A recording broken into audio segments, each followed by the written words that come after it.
स्वयंपाकात स्वादाची जान, डीएम मसाले तुमच्या घराची शान। छत्रपती शासन महिला गृह उद्योग कबनूर इचलकरंजी घेऊन येत आहेत अस्सल परंपरेची मराठमोळी चव म्हणजेच डीएम मसाले। मटन मसाला, चिकन मसाला, धणे पावडर, गरम मसाला, बिर्याणी मसाला, तिखट चवदार मसाले आणि चटणी म्हणजेच डीएम मसाले। तर आजच आपल्या जेवणाची रंगत वाढवण्यासाठी केमिकल विरहित डीएम मसाले, गृहिणींच्या मनातले मसाले आणि चटणी अवश्य वापरा। डीएम मसाले महिला बचत गटाद्वारे करणारे स्वच्छ माफक दरामध्ये म्हणजेच डीएम मसाले। संपर्क दिव्याताई मगदूम, मोबाईल 91 30 80 22 55।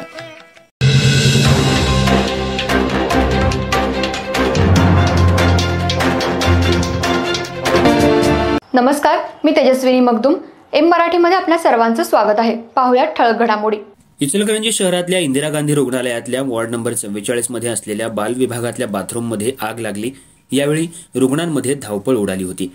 ड्युटीवर असलेल्या सिक्युरिटी गार्ड शुभम पाटील यांनी प्रसंगावधान दाखवून तिथं असलेल्या फायरचा सिलेंडरचा उपयोग करून शॉर्ट सर्किट झालेल्या त्या ठिकाणी याचा मारा करून आग विझवली। इचलकरंजी शहरातल्या इंदिरा गांधी सामान्य रुग्णालयात आज दुपारी 1च्या सुमाराला वॉर्ड क्रमांक 44 मध्ये बालरुग्ण वॉर्डात असलेल्या बाथरूममध्ये अचानकपणे आग लागली। यावेळी तिथं असलेल्या बालरुग्णांना वॉर्डामध्ये असलेल्या मुलांना दुसऱ्या वॉर्डामध्ये हलवण्यात आलं। आग लागलेली कळताच सिक्युरिटी गार्ड शुभम पाटील यांनी प्रसंगावधान दाखवून तिथं असलेल्या फायर सिलेंडरचा वापर करून आग विझवली। सुमारे 15 मिनिटांच्या अथक प्रयत्नानंतर आग विझवण्यात यश आलं। तोपर्यंत रुग्णालयामध्ये एकच धावपळ उडाली होती। आग आटोक्यात आणण्यात रुग्णालय प्रशासनाला यश आलं। यावेळी रुग्णालयाच्या छताला मोठी गळती लागली। गेल्या काही वर्षांपूर्वी रुग्णालयाची गळती रोखण्यासाठी करोडो रुपये खर्च करण्यात आले आहेत। हॉस्पिटलमधील वायरिंगचं काम करण्यात आलं होतं। तिथं बसवण्यात आलेले अलार्म सध्या बंद आहेत। आमदार राहुल आवाडे यांना माहिती मिळताच त्यांनी रुग्णालयात धाव घेतली आणि संपूर्ण माहिती घेतली। संपूर्ण रुग्णालयाचं स्ट्रक्चरल ऑडिट करण्याच्या सूचना दिल्या। यात फायर आणि रुग्णालयाला लागलेली गळती याचंही ऑडिट करण्याचे आदेश आमदार यांनी दिले आहेत आणि रुग्णालयामध्ये जे बालरुग्ण उपचार घेत आहेत त्यांची विचारपूस केली। यावेळी रुग्णालय प्रशासनाचे अधिकारी आणि डॉक्टर उपस्थित होते। रुग्णालयात आग लागल्यानंतर वॉर्डमधील साहित्य हलवण्यात येत होतं। यावेळी तिथं असलेल्या सिस्टर कर्मचाऱ्यांची चांगलीच धावपळ उडाली, पण त्यांना तिथलं साहित्य बाजूला करून रुग्णांना दुसऱ्या वॉर्डात हलवण्यात यश आले।